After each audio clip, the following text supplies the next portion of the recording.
देखिए, नई Delhi railway station पर महाकुंभ जा रहे श्रद्धालुओं की स्टैम्पीड के चलते भगदड़ मचने के कारण जो घटना वहाँ घटी और लोगों की जानें गईं, बहुत अनगिनत लोग घायल हुए, ये अत्यंत दुखदाई घटना है। और मुझे लगता है कि पूरे देश की आत्मा को झंझोड़ के रख दिया इस पूरी घटना ने।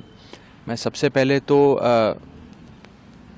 भगवान से प्रार्थना करता हूँ कि वे लोग जिनकी जानें चली गईं इस अनफॉर्चुनेट इंसिडेंट में, उनके परिवारों को शक्ति प्रदान करें कि वे इस दुख को सहन कर सकें, और जो लोग घायल हुए हैं उनके जल्द से जल्द फिर से स्वस्थ होने की मैं कामना करता हूं और प्रभु के श्री चरणों में अरदास करता हूं। ये पूरी घटना ये दिखाती है कि हमारा जो भारतीय रेल है, जो रेल विभाग है, वो किस स्तर की बद इंतज़ामी और लापरवाही देश के नागरिकों को सौंप रहा है, दे रहा है, किस प्रकार की लापरवाह सुविधा लोगों को दी जा रही है।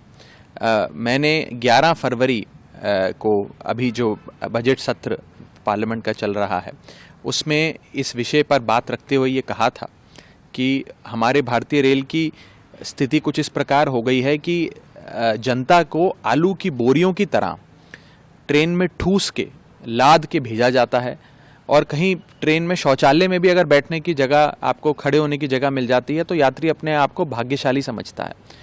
और हमारे इस देश का भोला भाला आदमी को भेड़ बकरियों की तरह ही लाद कर रेलवे स्टेशंस पर, ट्रेन के डब्बों में चढ़ाया जाता है। और ये पूरी एक अव्यवस्था और लापरवाही जो बन चुकी है, हर रेलवे स्टेशन पर इसी प्रकार के कुछ दृश्य आपको नजर आएंगे। ये बहुत चिंताजनक है। और ख़ास तौर पे महाकुंभ से संबंधित विषय पे बात करते हुए मैंने संसद भवन में बात रखी थी कि प्रयागराज और उसके आसपास के कई सारे रेलवे स्टेशंस को क्राउड मैनेजमेंट ना करने की वजह से, ना ठीक से होने की वजह से भारतीय रेल को बंद कर देना पड़ा।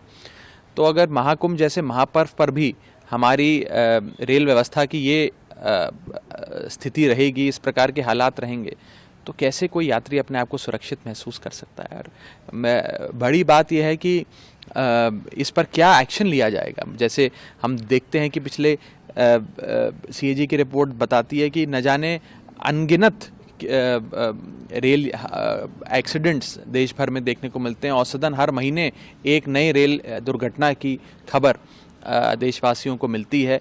तो उसमें कितनी अकाउंटेबिलिटी फिक्स करी जाती है, कितनी रिस्पॉन्सिबिलिटी फिक्स करी जाती है, किसके खिलाफ एक्शन लिया जाता है इस लापरवाही और बद इंतज़ामी के चलते। तो इन सारे विषयों पर मुझे लगता है कि सरकार को गंभीरता से सोचना चाहिए, कार्रवाई करनी चाहिए। और जो ये घटना घटी है, परमात्मा उन परिवारों को शक्ति दे, साहस दे, और सरकार कम से कम अब ये सुनिश्चित करे कि इस प्रकार की कोई भी घटना देश भर में ना घटे। हाँ सर, 10 लाख के